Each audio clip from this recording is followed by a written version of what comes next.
Disclaimer. In this story, we will be discussing sexual assault, and murder. That felt weird to say.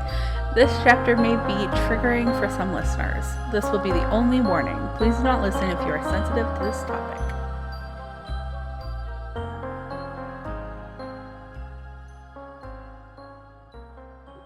Have you heard of this case? Cheshire murders. It sounds familiar. Is there a documentary or something? Yes, it's called the Cheshire Murders. Oh, that's funny. Then maybe. I will know once you start getting into it. I'm horrible with names. Right.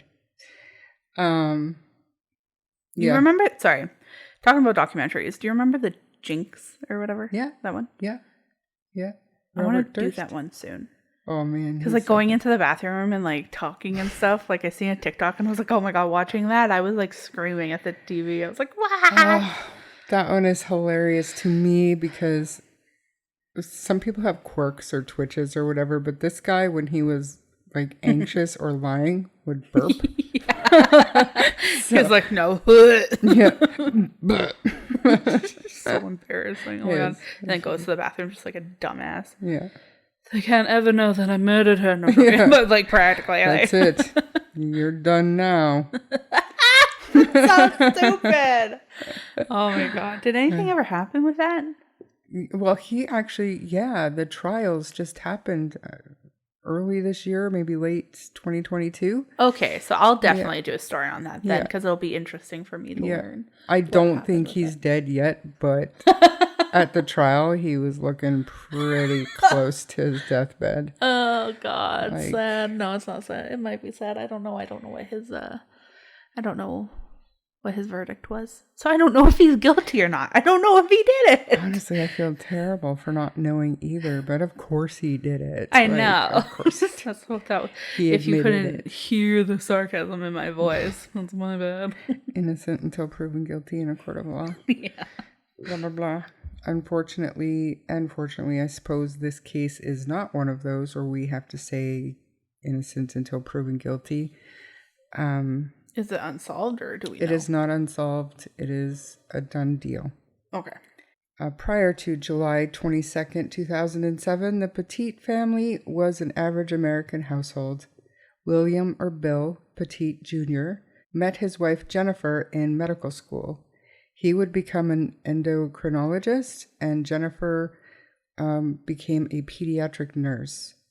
They had 2 daughters together, and at the time of this crime, the girls were 17-year-old Hayley and 11-year-old Michaela.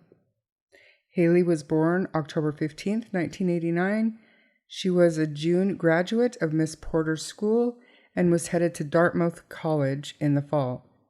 Hayley was well known, admired, and loved for the affection and integrity she brought to all that she was.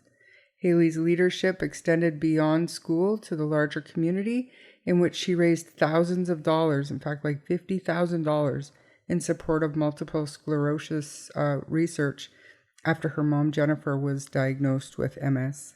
Aww. Hayley called no attention to herself, putting her energy into leading by example and encouraging those around her to do the same. Michaela, or lovingly known as KK to her family, was born on November 17th, 1995. She loved playing soccer, basketball, and lacrosse. She was known for her amazing friendships and being a champion by including everyone. In fact, her teachers had said Michaela would be the one if she noticed a kid that was being excluded. She was the girl that would go and try to include that child. So just a sweet little girl. Michaela also loved watching cooking shows on the Cooking Network. Preparing gourmet meals for her family. In fact, had made her family a tomato bruschetta for supper on the night of the crime. She would always be found jumping on the trampoline in her backyard with her friends and neighbors. She recently had her first flute solo at the Cheshire United Methodist Church. Just good little kids. And looking from the outside in at this family, they looked like the perfect family. And almost were like the perfect family.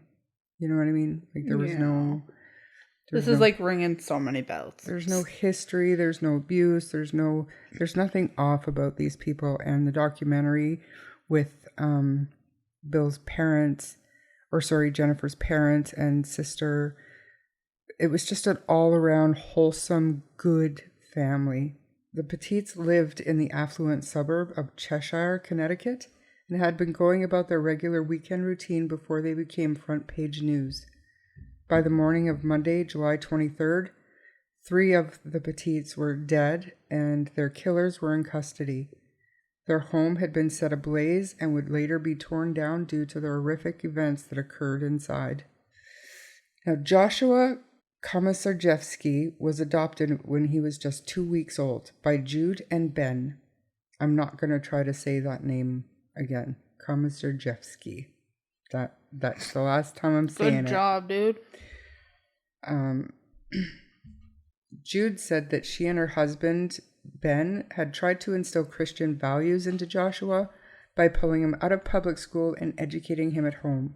But he had wallowed in depression, her words, due to the death of his grandfather a year earlier, and had come under satanic influences through other youths in his hometown of Cheshire. Jude said that her son was easily manipulated and controlled by others. She recalled going into his room at one point and he had written over and over again on the walls, death and die and suicide. So that's disturbing. At some point during his childhood, Joshua was raped by someone he trusted, allegedly a teenage kid that the family had fostered. Several years later, Joshua molested his younger sister, Naomi. The church that Joshua and his family had rejected psychology, psychiatry, or any kind of mental health treatment, and so did Joshua's parents. When Ben and June discovered the sexual abuse in the family, they didn't seek any mental health treatment for either Joshua or Naomi. My research even showed that the family allowed the church to perform an exorcism on Joshua. Traumatic, maybe. You know what? Just devil's advocate. Perhaps he was possessed. Perhaps he has a demon living in him and he did fucked up shit. Is he one of the fucked up ones? Yeah. Yeah, so perhaps they weren't wrong. Maybe they antagonized the demon. Again, not religious. Don't go to church. I'm just saying, you never know. Yeah, you never know. And that's kind of the point, isn't it? Like, we cannot explain or rationalize these things that people do. These crazy ass things. I know it makes me think, like, maybe. Did the devil make him do it? Is there a devil? The devil made me do it. Can of worms, windshield. Let's go. Right before turning 15, Joshua set fire to a gas station. Since the police recognized that he had serious mental health issues, he was briefly hospitalized in a mental health hospital and given medication. However, Ben did not want him on any medication and instead sent him to a faith-based treatment program. Oh, yes. Faith heals all. Well, clearly it didn't. So Jennifer and Michaela, who was 11 years old at this time, went to the local Stop and Shop for groceries around 7:30 p.m. on Sunday, July 22nd, 2007. As they were shopping, 26-year-old Joshua spotted them and decided to follow them home. He said... Sorry, the kids? Mom, Jennifer, she was 48 at this time, and her youngest daughter. Oh, okay, seen those two. In the store and followed them home. He said that Michaela had caught his eye. And that's the kid. That's the 11-year-old. 11, yeah. What a pig. Joshua was on parole for drug-related crimes and would reportedly break into and rob the homes of affluent families to help fund his habits. Many also believe that he had an inappropriate interest in children and may have targeted the Petits because of Michaela. I'm also going to add here that Joshua had a girlfriend who wasn't a minor, but looked very young, very young. So much so that this girl's dad had said to Joshua, "I believe you're a pedophile." Which is weird, because just because you look young, does that mean you can never have an adult relationship if you're an adult? You know what I mean? Well, It's I don't kind know. of a Have you ever double-edged watched, sword. I think it's on TLC, My Name's Shauna Ray or something like that? No, I haven't. So, like, there's dwarfs where, like, every part of their body, like, doesn't, like, Mature? grow. Yeah, Really? mature. But she's not a dwarf, technically. She has something else, which makes her proportioned and everything, but small. So she looks like an 11-year-old, but she has tattoos. She's a fully grown woman. She goes to a bar, and they're like, "I'm going to need to see your ID." And she has to show them and stuff. And then she goes on dates, and they're these huge guys. And she's like, am I dating a creep? Am I dating a pedophile? Or am I Yeah. dating somebody who likes me because of my personality? Yeah. I personally, if I was in her shoes, like, I couldn't date somebody without judging them. Yeah. Like, I'd be like, oh my God. Unless I started the connection fully, like, faceless, bodiless, unless I practically catfished a motherfucker and then met them. Yeah, that reminds me of a local thing that's going. Local here? Yeah, that reminds me of that. Totally. Creepy. Totally. According to a statement Joshua later made, he thought the Petites had a very nice house and a very nice car and thought it would be nice to be there someday. Joshua later claimed that he only planned to rob the family as they slept during the early hours of July 23rd. But just before 3 a.m. on the morning of July 23rd, Joshua returned to the Petites' Cheshire home with an accomplice, 44-year-old Stephen Hayes, who also had a history of drug abuse and criminal charges. Stephen had been roommates with Joshua in 2 separate recovery programs, where the two would share stories about their addictions, childhood traumas, and their previous crimes. I don't know, do we care to talk about Stephen's upbringing? Like, here's my thing, right? Because if Joshua is saying that, he had robbed houses and he had just planned to rob that house, what changed? Was it from his side or Stephen's side? Right. So as far as I know, Stephen was close to his mom. As far as I know, he had 2 brothers who both disliked him and have always been afraid of him. Was he the oldest, do you know? Yeah, he was. Okay. They particularly didn't like how Stephen financially took advantage of their mother. I know that after he was released from a halfway house, he stayed clean and sober for a few weeks, during which time he lived with his mom. But when he started drinking, his mother kicked him out, and he reached out to Joshua for help in raising quick cash, probably for drug or alcohol money. Anyways, Stephen said that Joshua had told him he wanted to do a home invasion, but that Stephen told him he was crazy, that it would be too risky. But you see, Joshua thoroughly enjoyed breaking into houses, stealing items, but he would also rearrange furniture in these homes while the residents were either sleeping or out. Could you imagine waking up or coming home and realizing someone was in your house while you slept or were out and had the audacity to switch around, rearrange your furniture? I think I'd like permanently be like, that would be really I'd be like, Heather, why did you move the furniture around? She'd be like, it wasn't me. And I'd be like, stop lying to me. Yeah. And like, it would go on for years, because she'd be like, I swear it wasn't me. And I'd be like, yeah, whatever. Because like I'd be like, you did it. Yeah, there'd be no rational explanation for why somebody else would do that. Why would anybody come in here and put in all the work? Oh, okay. So just Joe down the street came in here, moved everything. And in this case, like literally, that's what he used to do. So, well, what, it grew legs and moved itself? But according to Stephen, Josh wanted to take things even further this time. Both men were released from a halfway house that they shared a room together 2 months before the crime that we're discussing today happened.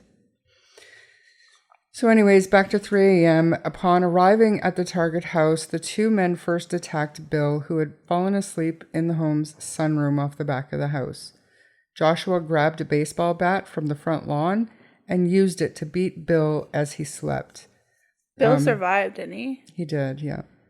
The men took Bill down to the basement, who was bleeding badly, worse than they had expected, due to being on blood thinners for a heart condition. Oh, no. They tied him up, and basically they were going to tie him to a support beam, but I'm pretty sure Joshua ended up saying they didn't have enough rope to reach around the support beam, so they just left him down there tied up. Then they went back upstairs, and once upstairs, Joshua and Stephen first woke Jennifer and Michaela, who had fallen asleep together in Jennifer's bed while reading. And then they woke up the oldest daughter, Hayley. They placed pillowcases over the head of the mom and the two girls. And then they spent hours rummaging and robbing the home, but apparently did not find enough valuables to satisfy them. This fact eventually made the robbery turn deadly. Stephen became worried about DNA and fingerprints, to which Joshua told him that fire destroys everything.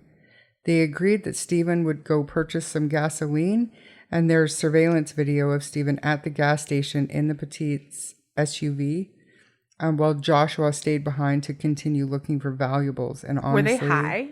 No. Because, like, to me, this is giving, like high paranoia. No, and I think that... Or maybe they were on edge. Yeah. Because they needed a fix, and maybe that caused paranoia. Could be, but to me, Stephen seemed like he was perpetually paranoid. You know, he was and then that fed off unwell. Of each other, maybe. Yeah.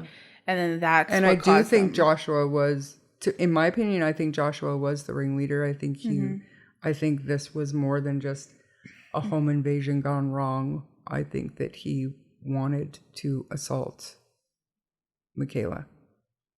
And that was the younger one? The youngest one. Okay. I will wait. I will hold my opinion until I know further details. I feel like I've watched the documentary, but I think like I must have been like cleaning the house at the same time or something. So not very familiar, but so like I said, Stephen went to go get that gas. Josh stayed behind. He says to look for valuables, but in my opinion, I think that he did stuff. This is probably when he began his torment and assaults on Michaela. And those were proven afterwards? Yes. Not this one that I'm talking about. I mean, there's no way to know when he did what he did to her, but we know he did things to her. Okay. And did he admit to them ever? He did, and he took pictures and videos with his cell phone, and there was DNA found. What the fuck? Yeah. So when Stephen returned with the gas, the two continued to search the home for valuables. When they discovered the family had a checking account with $30,000 to $40,000 in it. Checking account with $30,000 to $40,000? Yeah. Why you have that in a checking account? Put that in a tax-free savings? Sorry. I mean, they're rich anyways, right? They're doctors. They're successful. Oh yeah, that's just their like wallet change. Yeah, this is just like, let's go shopping money. Word. So Bill had forced himself to stay awake. He could hear birds chirping outside, so the sun was coming up. A short time later, he heard sprinklers, which go off at 5 a.m. At some point, he heard Jennifer's voice from upstairs saying that she would need to get her husband's checkbook. Bill realized at that point that the men were going to take her to the bank. Okay, so she woke up. They woke her up hours before, at 3 a.m. when they first got there. I'm saying that Bill was beaten over the head. I know, and put in the basement. And he was forcing himself to stay awake. So he had heard this exchange coming from the living room upstairs. Was she awake when dude left to get gas? Yeah. Yeah. Tied up? Yeah. They were each tied up in their own rooms. So the mom was taken away from... Michaela the little girl was taken to her own room. Right. Okay, I get it. Okay. Sorry. Should have clarified that. I might have missed it. No, I didn't. Okay. I was like, I'm sorry. They're awake? Like, I thought they were sleeping. They were like, go get gas. Like, I don't know what's going on. No, they were tied up. They were told, all of them were told, nothing's going to happen to you. Just cooperate with me. We're only here for money and valuables. And when we're done, we'll leave. That's why the pillowcases are on your head, so you can't identify us. They were playing the game. You did say pillowcases were put over their heads, and like for some reason in my head, like I thought like they just like took pillowcases and the two sleeping in the bed, like they just like set it on or something. Like no, that like wouldn't make sense. I get it. On, yeah. Okay. All right. And So I'm sorry, but they killed the other 3, right? it was Why? yeah, we'll get to it. Okay, all right. So like I said, Bill had overheard things going on upstairs, and he realized that Jennifer must have been being taken to the bank, knowing in his head or thinking in his head that these guys were here to rob them. Money, there's nothing in the house, so to speak. So they found out they had money in the bank. This made sense to Bill.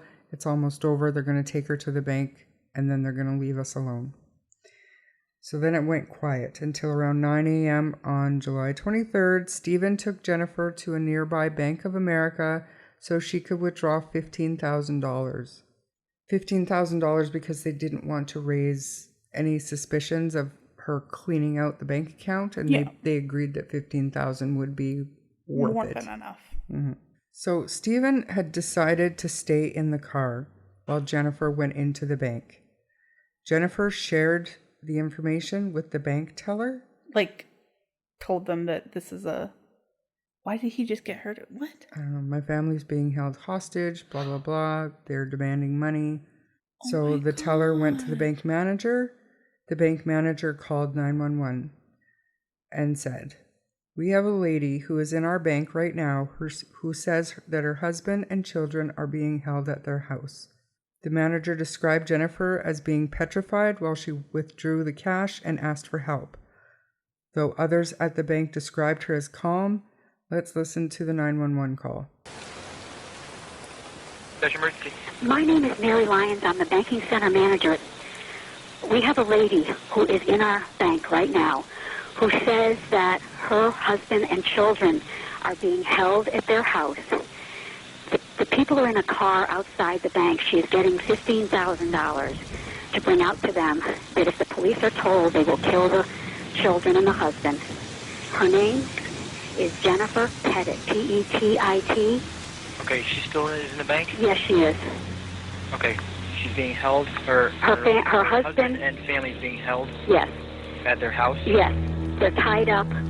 She said they drove her here. I'm trying to look and see where she's gone. She went outside, but I don't... Oh, wait, I see her walking now. She is petrified. So despite the 911 call, police failed to intercept Stephen as he drove to the house using the petite SUV with Jennifer inside. So she took the money out and then she came back out? Yep. Yeah. Well, because that's the plan, right? Help me get police to my house. How did they not intercept? They technically in time did, but because so infuriating. Because some of the bank employees said that no, she was too calm. Like they thought maybe she was an accomplice to this robbery. That's ridiculous. The police were there. They created a perimeter, which I get into here. But they were waiting for instruction from superiors to move in. Okay. So Stephen and Jennifer get back to the house. Joshua lets them in the house. Yeah. I'm mad. So while Stephen took Jennifer to the bank, this is when we know for sure that Joshua sexually assaulted Michaela. He recorded the crime on his cell phone. Okay, like I'm like super depressed because like imagine like literally asking for help and like having a perimeter set and like not getting the help for you and your kids that you've risked everything on to get. So much worse. So like I had said before, Bill had forced himself to stay awake downstairs, and he heard that Jennifer was going to the bank with one of the intruders. He was hearing all of it. He was hearing all of it. So when Jennifer and Stephen got back to the house, Joshua helped Stephen look at the money, and they thought they were good to go. One of them saw a police car slowly drive by outside. According to Joshua, this enraged Stephen, who automatically assumed that Jennifer must have alerted the bank and called the police. They were probably looking and shit. And Stephen turned on Jennifer. He started strangling her, he raped her, and he murdered her on the living room floor. And for Bill, the next thing after hearing that Jennifer was going to the bank, the next thing after that he remembers is hearing moans and thumps coming from upstairs. Mid-floor or top floor? Like the Jennifer murder? The Jennifer murder in the living room. That's what he was hearing. That's what he was hearing. Okay. It sounded, quote, as if someone were throwing 20 or 50-pound sacks on the living room floor, he would later testify. Wow. I believe that that's what Bill was hearing, the murder of his wife. Yeah. Would you, in that situation, you have $45,000 in your bank account? I would have offered it all to him. You know, if they would just leave. They have pillowcases on heads. At the bank, would you have told the bank to send help? I think my brain goes for as much things as I can do all at once. And I think instead of like going to the bank and going inside, I would pitch to them the idea of like using an ATM and calling the bank for a one-time increase. Like, you know, sometimes you have to do that, a one-time increase, and state that like you're buying a car. Yeah. A private sale car or something like that. And you're paying in cash. Like, or you're going to Vegas. You're going gambling. You're going on vacation. Yeah. There are definitely other ways, or explain to the manager and 911, if they see you, they're going to kill us. I don't know what I would do. I feel like hearing that, I don't know. You're right. I guess you'd be so desperate though, and you'd be desperate for your children that you'd probably feel like you have to sound the alarm. Mm-hmm. Like, please help me. Please help my kids. Mm-hmm. In all reality, I think she did the right thing. It's the police that fucked up. I agree. Like, it's either go in, like right fucking now if you're driving by, are you fucking silly? Mm-hmm. And there was more than just that one cruiser. Like, they had men around. They surrounded the house, and they were outside just chilling. So waiting. They knew that she sounded the alarm. Yeah. Like, go in. Yeah. Like, what the fuck? Bill later said that he felt a major jolt of adrenaline and thought, it's now or never. In his mind at that moment, he thought they were going to shoot them all, and his heart felt like it was beating 200 beats per minute. Following Jen's murder, though, Stephen poured gasoline throughout the main floor of the house, ensuring he doused Jennifer's dead body to destroy his own DNA. So stories conflict here. Joshua said that Stephen poured gas throughout the entire house, but more believable is that Joshua took care of the upstairs area.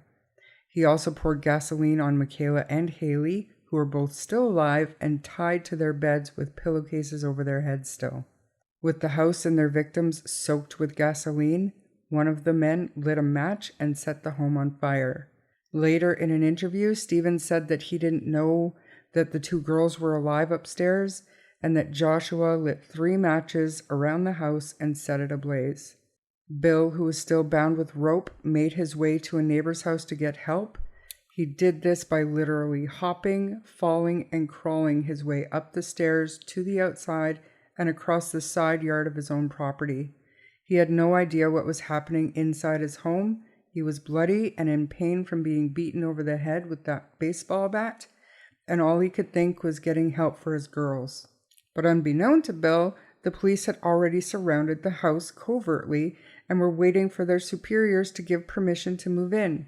We found out relatively soon after the crime that they were there very shortly after Stephen returned with Jennifer from the bank, making a lot of people realize that had they moved in immediately, the Petite family girls would have survived their horrific crime. Maybe even Jennifer. Mm-hmm. Like, just because he strangled her doesn't mean that they couldn't have gotten her heart back up. Not just that. They saw Stephen and Jennifer come back to the house. They watched them go back into the house. Like, they were there before they returned from the bank. And it's crazy because, like, there's no way to even, like, hold the police more accountable because it's such a large And fuck so up. many of these police That's so forces, gross. they don't know how to respond to certain things, so everything is a learning. But this is an older case, but Like, at not this one point of it's still you- happening, and I'm getting so sick and tired of learning lots. Like the school shootings and shit, and the responses to that kind of stuff, and they're using it as a learning experience. How many people have to die before we make it a regular training program how to respond to this shit? And like, hurry up. Like, Yeah. get more people. Like, I get it. You're risking your life. Like, I do get that. But there are lots of people out there who are willing to like kind of like do that. Yeah. Like, I fucking would. And like, no, I can't chase after like a fucking skinny drug addict or something that is trying to get away from me down the street. But you can bet your ass I would like bust into a house that like if I had a gun with people and little kids are like in danger. Yeah. Like, if that's what you need, like, just, I don't know, adjust your laws. Like, who cares? I don't know. 100%. That's crazy. It's crazy, crazy, crazy. And I hope that they found like peace after, but I just cannot imagine the story of my life ending like that. So tragically. Like, that's the kind of ending that you can't even like make up for a book. Yeah. Like, that's fucking horrible. So when a neighbor discovered Bill around 10 to 10 in the morning in a treed area of his yard, he didn't even recognize him because of how severely the intruders had beaten him. The neighbor recalled Bill yelling, "The girls are in the house," as he attempted to crawl towards the neighbor. The neighbor saw some of the police officers, so he alerted them, but by this time it was too late. They all saw smoke billowing out of almost every window of the home. And suddenly, police saw the Petite's SUV race out of the driveway, where it ultimately crashed into a police cruiser not far from the house. The two monsters were quickly apprehended. And I've got some clips I'll put in here, but I'm not going to play this one that I'm going to talk about. But I remember Jennifer's mom. She's an elderly lady, but she's just saying, why didn't they break the window? Why? Because what we get into next is so horrific and heartbreaking. Why didn't they just break the window? Why didn't they let some air in? Like, what stopped the police from going in when they saw the Helping smoke? in some way. Do something. Shoot the fucking window. Something. So during the clips, I'm going to play something. Joshua is talking about his stuff, and he actually refers to Michaela as KK. And then went into KK's room, and again sat down and we were talking about just shooting the shit, I guess, just to pass time. And how old do you think KK is? Somewhere between 14 and 16, probably. And the other sister you thought was how old? Between 18 and 19. Okay, so KK, obviously she told you her nickname or whatever is KK, or you made that up? No, that's the name that both her sister and her mother referred to her as. Okay. So you're talking to KK about just general things? Yeah, just like that, or what her summer plans are. Obviously not mine. Right. One thing led to another, and I ended up performing oral sex on KK. You performed oral sex on KK? On KK. Did you do that while she was tied? Yes. Was it against her will? Her hands were tied, but her feet weren't. Was it against her will, or is it something you talked her into? How did that go? It started off as against her will, and like she wasn't like resisting or anything, so I just kept doing it. Now you said you let her get dressed again. How is it she came upon being undressed? Because you originally said she was dressed. Yeah, I used a pair of scissors and had cut her shirt off. Sex with her, just oral sex. So you're saying you didn't have intercourse with her? That's correct. You performed oral sex, is what you said. Yeah. But you would cut her clothes off for that purpose? Yes. Okay. Did you take pictures of her? I did, yes. So how infuriating is it that he feels entitled to call Michaela KK? She must have told him her nickname, probably trying to be nice, but for sure so terrified. This guy is just a monster. That or he stalked them before. Which is, I believe that's the case. Mm-hmm. So at trial, we would find out that Bill had suffered skull fractures causing a brain injury. It's suspected that the fire burned the ligatures on Hayley's wrists and ankles, allowing her to try to escape, making it to the top of the stairs before being overcome. She died as a result of smoke inhalation, but the front of Hayley's body was more severely burned than her back, and her aunt would later say that this means that Hayley was actually on fire as she was walking to the stairs. Oh. As for Michaela, she was not able to get free of her restraints and died there, tied to her bed where Joshua had left her. Josh's DNA would be found inside her body, proving that the girl had been sexually assaulted. Wow. So did she, like, what was her cause of death? Like smoke inhalation or smoke burning? Smoke. Oh. Both of them smoke. Oh. Inhalation. But they both were both burnt beyond recognition. Wow. Yeah. Jennifer did not have smoke or soot in her lungs, and even though her body had been badly burnt, the medical examiner was able to determine that she had died from strangulation after being sexually assaulted by Stephen Hayes. So, like everything matched up to what those two told after? Yeah. Why did they feel comfortable just telling the full truth? Well, if you... I don't even like saying this, but if you watch some of the interrogations, Stephen Hayes does seem very remorseful. Like he had no idea that that's how everything was going to go down.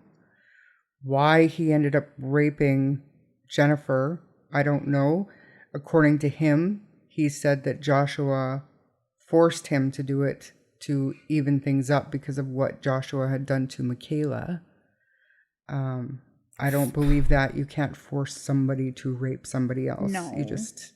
and kill. It doesn't make sense. No. But Stephen did seem very, very disturbed and troubled.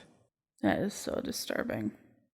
So in the years and trials following the Cheshire murders, Joshua and Stephen both blame one another for the burglary turning violent and deadly.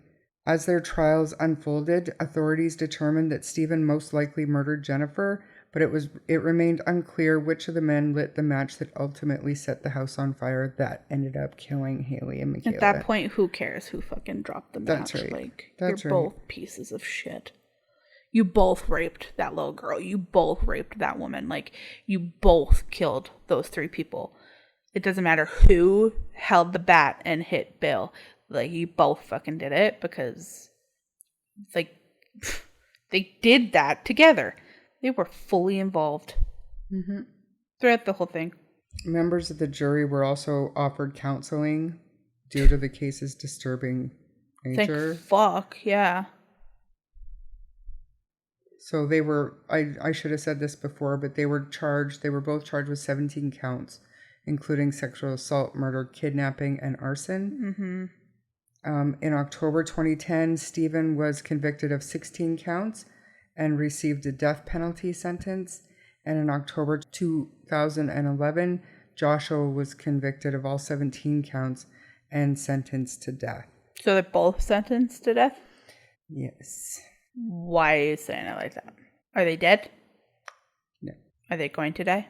Because in 2015, just a few years after they received their sentences, the state of Connecticut abolished the death penalty. That shouldn't count, though, towards crimes committed before the abolishment. It doesn't, but okay, for them to actually carry out a death sentence, it's not going to happen. Why? It'll never happen. Because they're not a death penalty state. Literally douse them in gasoline and set them on fire and call it a day. I mean, it's very unlikely that either one will ever leave prison, but I seriously doubt either one of them will ever see the death chamber. Inject them with drugs and put them in a cell with Taylor Schabusiness. That's my vote. Great idea. One at a time. I don't know how she would feel about two, but... So Stephen has given interviews since the crime where he seems to take accountability for his part. He's now transgender and identifies as Linda. That is his new identity, though, which is why I referred to him as Stephen, or he, in this episode, because he is a monster and now she can suffer in prison for the rest of her life. To me, like, is he really transgender? Or is he saying, now I'm a different person, let me out of jail? I feel like that's a huge can of politicalness that we are... not going to touch with a 10-foot pole. I am on board. 100%. I think we should close that jar and then shove it onto the counter. But I will say that is very interesting. My mind definitely does start like veering into that stuff too. It's like, okay, do you actually feel that way, or is your soul just so crushed for who you were and what you did that you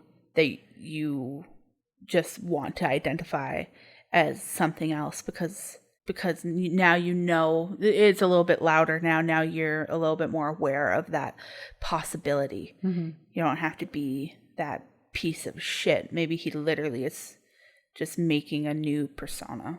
It's possible. I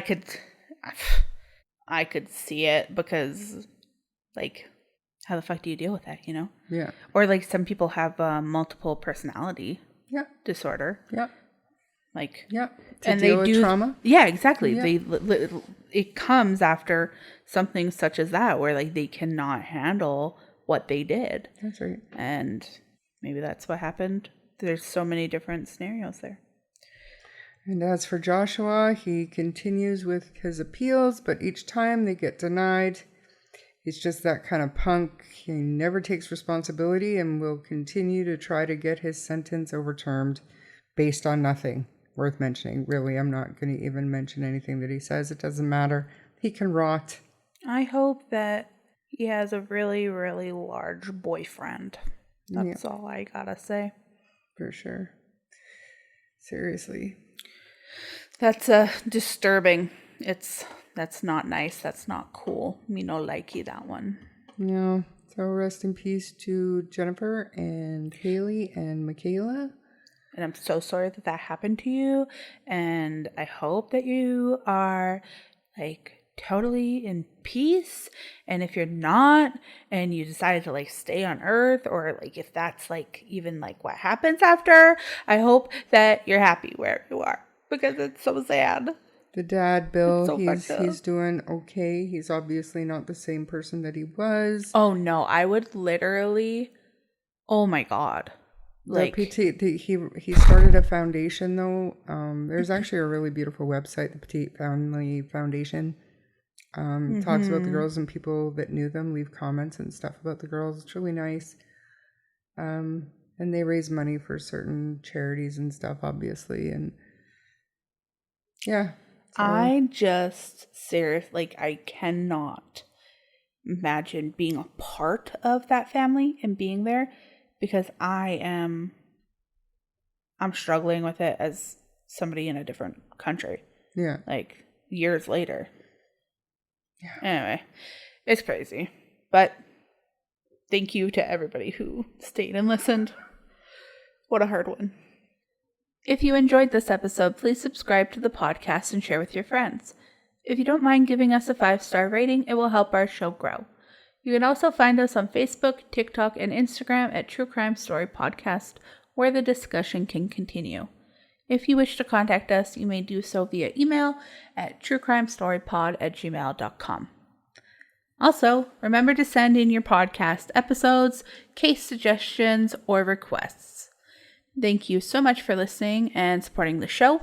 Also, check out our Buy Me a Coffee in the show notes. I'm Bree. And I'm Char. And we'll see you on the next chapter. Bye.